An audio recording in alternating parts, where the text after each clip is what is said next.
Hello again, and for today, I am going to be coming at you with a commentary on a subject that I have not broached on this channel yet, and it's not for a lack of trying, but it is for a lack of understanding how to broach the subject. Now, what we're going to be talking about today is drugs and drug culture, and as someone who has participated in drug culture, I will break down to the more social conservative leaning people out there what makes drugs cool. And there's really one key thing, and this is something that no conservative truly understands, is the edginess and the illegality and the social stigma from people like you is exactly what makes drugs cool. Now, let's really get into my drug history. I've done lots of weed. I used to smoke cigarettes. I still drink time to time, not really as frequently as I used to back in college, obviously, because you grow up and you drink less. I've done shrooms. I've done acid. I've done psychedelics mainly. I don't do any of that hard shit. I knew from the jump would be really bad for me, so I just said hell no to any of that. Specifically coke, based on my interactions with the film industry. But as a result, the illegality and the social stigma from conservatives has made drug culture what it is. It has made it this cool thing to young kids who are impressionable and, you know, see people doing drugs and seeing all these like really cool, well-shot drug trips in movies. And it makes them think that drugs are cool. And the more you finger wag at the fact that drugs are bad, okay, the more these young people will think that drugs are the coolest fucking thing in the universe. So let's break it down. So what would make drugs not cool? Well, speaking as someone who has done less drugs over time, the thing that I think really makes it less cool is A, the more ubiquitous it becomes, B, the more safe it becomes, the less cool it will become over time. And this is because everyone will be doing it, and therefore it's not the cool, hip, trendy, or even edgy thing to do.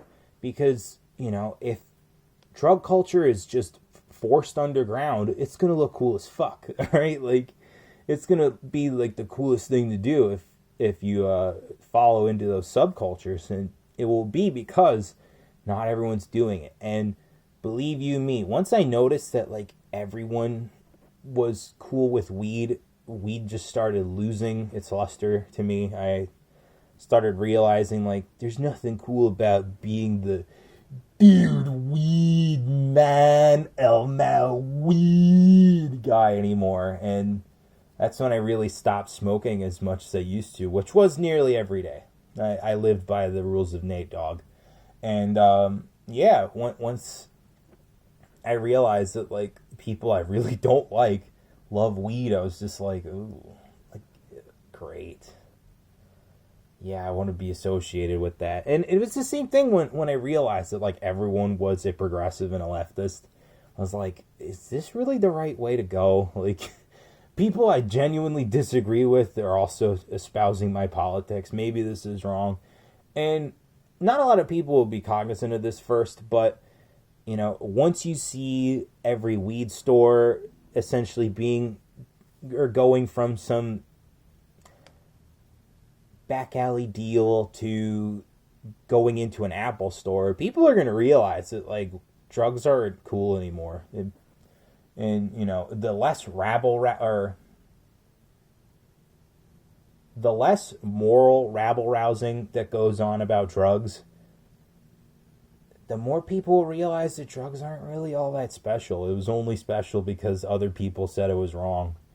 And it was all about this rebellious, you're not my dad, man, you can't tell me what to do kind of attitude. And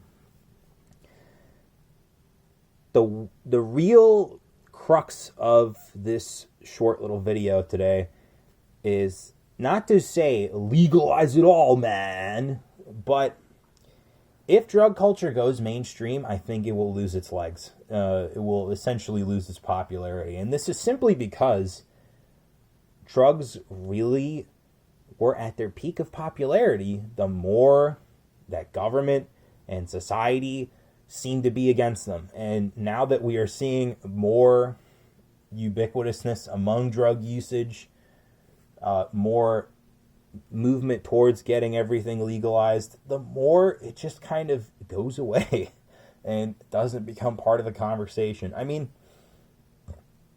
notice how Trump has not really touched illegal drugs and is essentially, other than fentanyl, said that, legalizing is essentially a states' rights issue. And this is simply because even though drugs are hard drugs are specifically awful, at the end of the day, it's people's choices to do those drugs that will, either make or break them. And other than fentanyl, which is largely imported from China, Trump doesn't seem to give a shit about drug usage.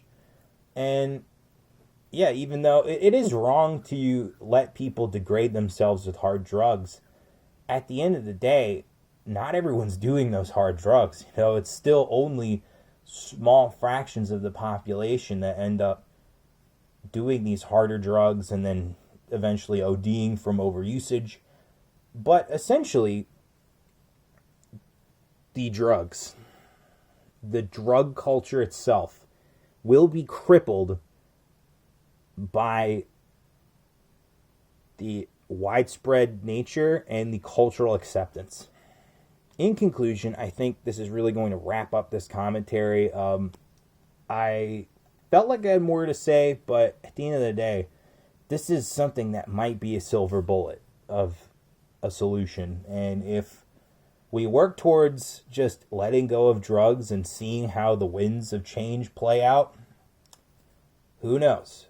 So in conclusion, to those people who want to constantly keep moralizing about how bad drugs are, well, you better tread lightly, because at the end of the day, you're just going to create more druggies.